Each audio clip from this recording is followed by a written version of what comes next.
ఒక సమాధి, ఒక పేరు, ఒక తేదీ. ఇంతేనా ఒక మనిషి జీవితం? ఈరోజు నేను మిమ్మల్ని గుత్తికోటకు తీసుకెళ్లడం లేదు.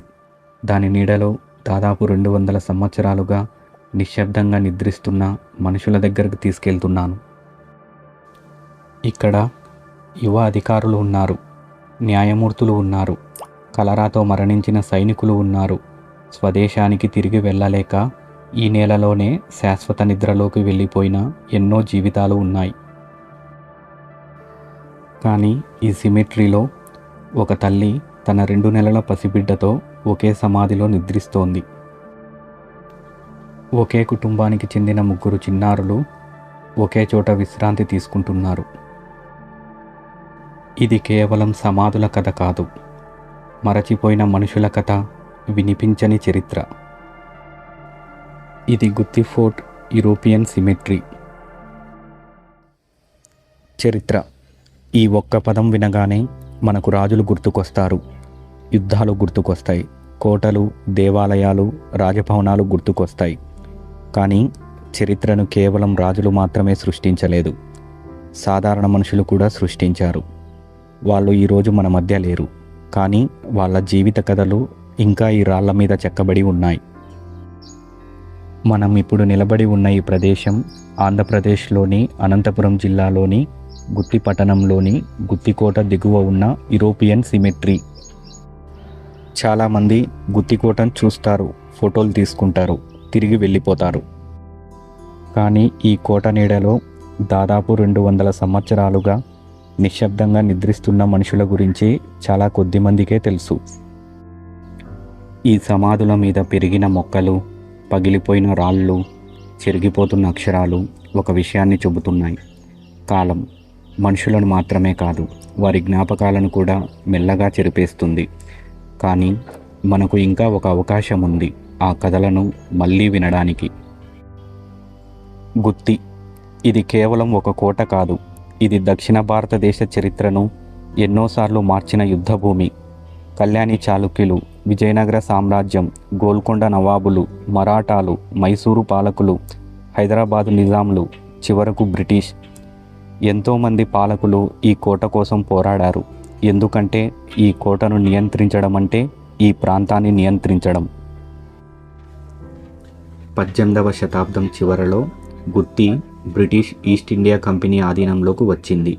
ఆ తరువాత ఇక్కడ సైనిక దళాలు ఏర్పడ్డాయి, న్యాయమూర్తులు వచ్చారు, సివిల్ అధికారులు వచ్చారు, రైల్వే అధికారులు వచ్చారు. వారి కుటుంబాలు కూడా ఇక్కడే నివసించాయి.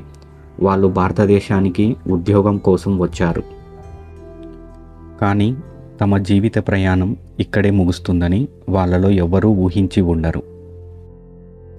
ఈ సిమెట్రీలో అడుగు పెడుతున్న ప్రతి ఒక్కరికి మొదట కనిపించేది నిశ్శబ్దం.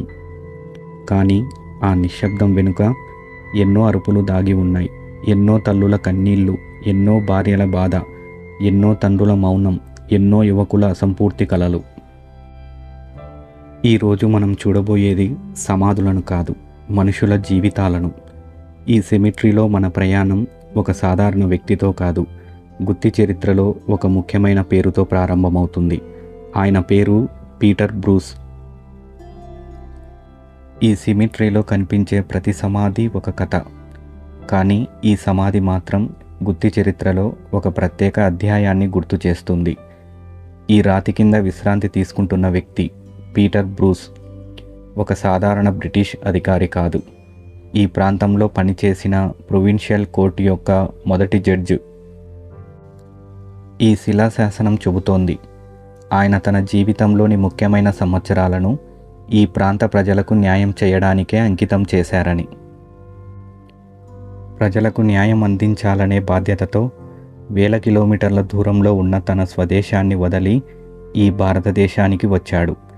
బహుశా ఒకరోజు తన సేవ పూర్తయ్యాక తిరిగి తన కుటుంబాన్ని కలుస్తానని అనుకుని ఉండవచ్చు. కానీ విధి వేరే నిర్ణయం తీసుకుంది. అతని చివరి ప్రయాణం ఇక్కడే ముగిసింది. ఇప్పుడు ఆయన శరీరం ఈ నేలలో విశ్రాంతి తీసుకుంటోంది. ఆయన పేరు మాత్రం ఈ రాతిపై శాశ్వతంగా నిలిచిపోయింది. కొన్నిసార్లు చరిత్రలో గొప్ప వ్యక్తులను గుర్తుపెట్టుకుంటాం, కానీ ఆ చరిత్రను నిర్మించిన ఇలాంటి వందలాది సాధారణ మనుషులను కాలం నెమ్మదిగా మర్చిపోతుంది.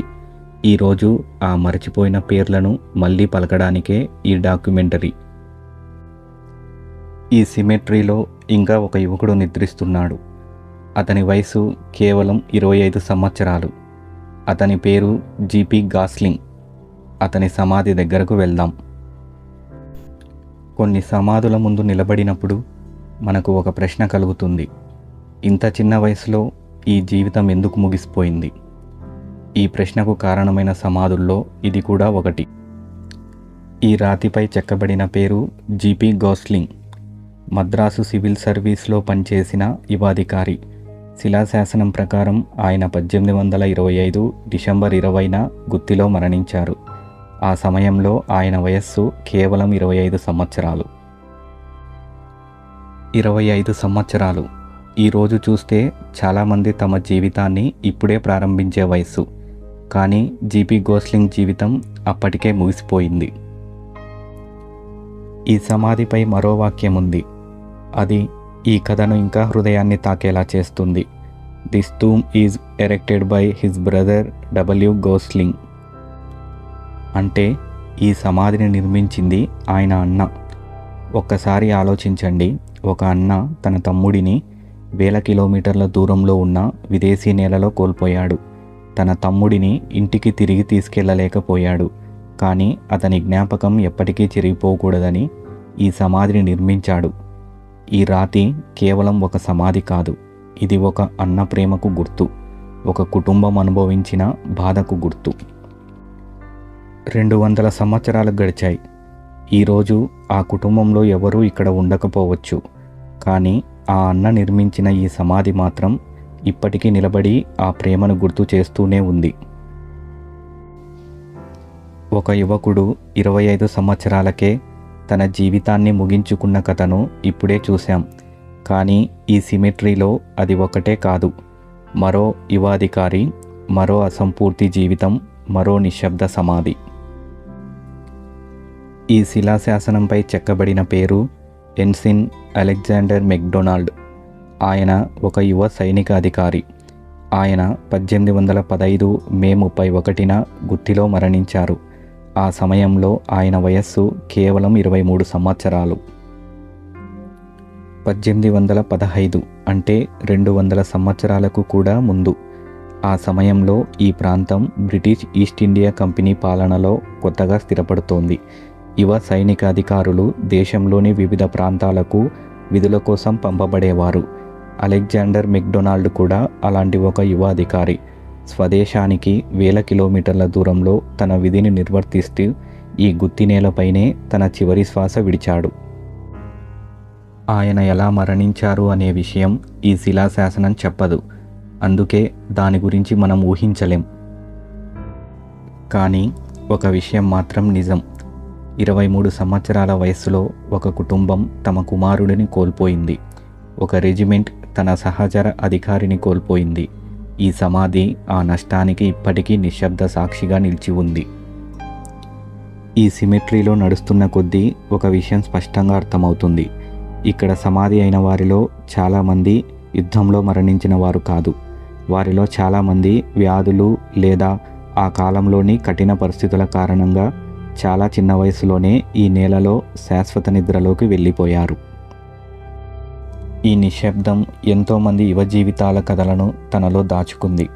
కానీ ఇంకా ఒక సమాధి మన కోసం ఎదురుచూస్తోంది. అది ఒక యువ సైనిక అధికారిది మాత్రమే కాదు. కలరా అనే మహమ్మారి ఎలా ఒక జీవితాన్ని బలి తీసుకుందో చెప్పే కథ. ఈ సిమెట్రీలో ప్రతి కొన్ని అడుగులకు ఒక కొత్త కథ ఎదురవుతోంది. కానీ కొన్ని కథలు మనసును భారంగా మార్చేస్తాయి. ఈ సమాధిపై చెక్కబడిన పేరు lieutenant William grant Gordon. British సైన్యంలో ఒక యువ అధికారి. అతని భవిష్యత్తు ముందు ఉంది. అతని కలలు ముందు ఉన్నాయి. కానీ విధి వేరే నిర్ణయం తీసుకుంది. ఈ శిలాశాసనం ఒక ముఖ్యమైన విషయాన్ని చెబుతోంది. ఆయన కలరా వల్ల మరణించారు. ఈరోజు కలరా అనే పేరు వినగానే ఒక సాధారణ వ్యాధిలా అనిపించవచ్చు. కానీ 19వ శతాబ్దంలో కలరా అంటే మరణానికి మరో పేరు.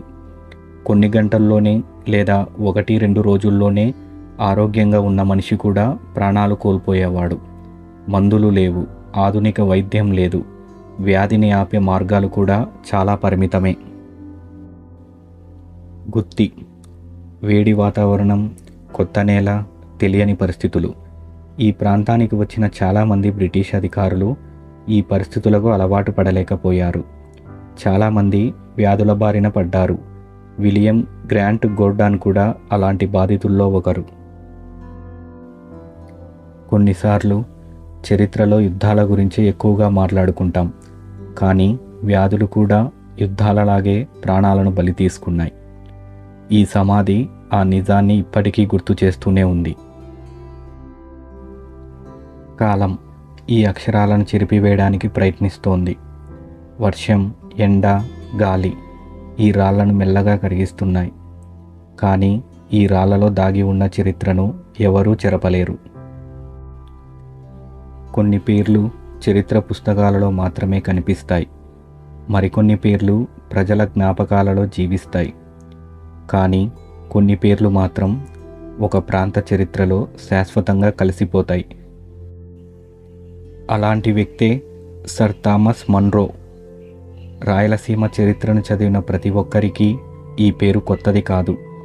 బ్రిటిష్ అధికారిగా, పరిపాలకుడిగా, తర్వాత మద్రాసు గవర్నర్గా ఆయన తన ముద్ర వేశారు.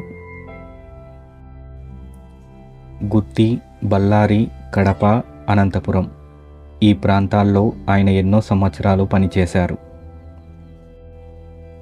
ఈ నేల, ఈ ప్రజలు, ఈ భాష ఆయన జీవితంలో ఒక భాగమయ్యాయి.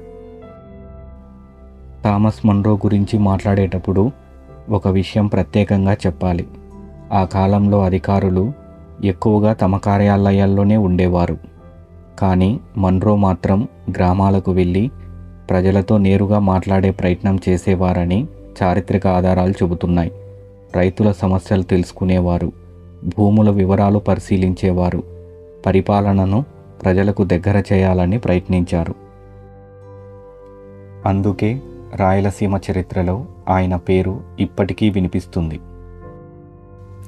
కానీ చరిత్రలో గొప్ప స్థానాన్ని సంపాదించిన ఆ వ్యక్తి జీవితానికి కూడా ఒక ముగింపు వచ్చింది.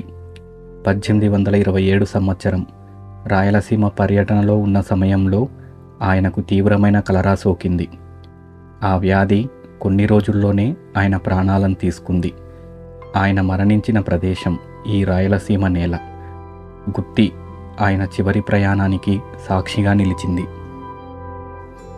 ఆ రోజు గుత్తి సమాధి వద్ద కేవలం బ్రిటిష్ అధికారులు మాత్రమే కాదు, మన్రోను తమవాడిగా భావించిన రాయలసీమ ప్రజల కళ్ళలో కూడా కన్నీళ్లు కనిపించాయి.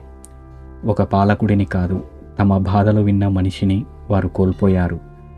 అందుకే 2 శతాబ్దాలు గడిచిన రాయలసీమ గుండెల్లో మన్రోలప్ప అనే పేరు ఇంకా సజీవంగానే ఉంది. ఆయనను మొదట ఇక్కడే గుత్తిలో సమాధి చేశారు. కానీ కొంతకాలం తర్వాత ఆయన భౌతిక అవశేషాలను చెన్నైకి తరలించారు. ఈరోజు ఆయన అసలు సమాధి ఇక్కడ లేకపోయినా గుత్తి చరిత్రలో ఆయన జ్ఞాపకం మాత్రం ఎప్పటికీ చెరగదు. ఈరోజు మన ప్రయాణంలో మనం కొంతమంది మనుషుల జీవితాలను తెలుసుకున్నాం. పీటర్ బ్రూస్ న్యాయాన్ని అందించడానికి వచ్చిన వ్యక్తి. జీపీ గోస్లింగ్ కేవలం 25 సంవత్సరాలకే ముగిసిపోయిన ఒక యువ జీవితం. అలెగ్జాండర్ మెక్డొనాల్డ్ స్వదేశానికి దూరంగా ఈ గుత్తి నేలలో శాశ్వత నిద్రలోకి వెళ్ళిపోయిన యువ సైనికుడు. విలియం గ్రాంట్ గోర్డాన్ యుద్ధంలో కాదు, ఒక మహమ్మారి చేతిలో ప్రాణాలు కోల్పోయిన అధికారి. సర్ థామస్ మన్రో రాయలసీమ చరిత్రలో ఎప్పటికీ గుర్తుండిపోయే పేరు.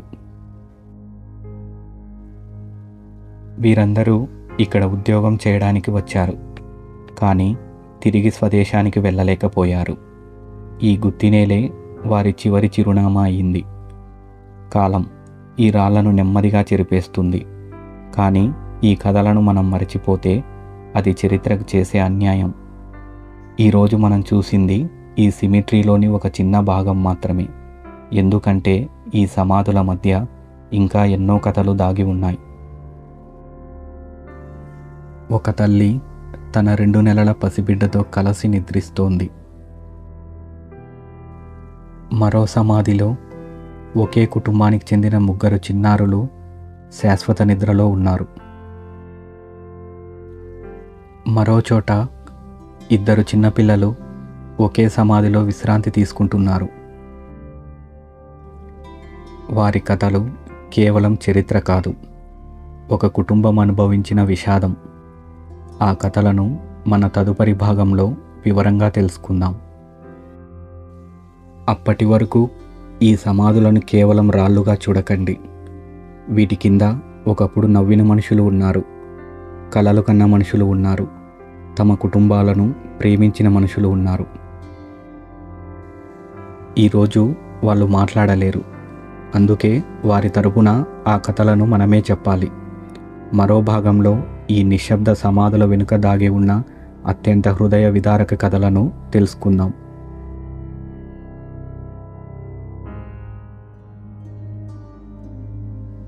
Hi everyone, this is Venkat Krishna. Kuthikota cemetery మీద నేను చేసిన వీడియో మీకు నచ్చినట్లయితే ఈ వీడియోని లైక్ చేసి నా ఛానల్ని సబ్స్క్రైబ్ చేసుకోండి. Take care, by by.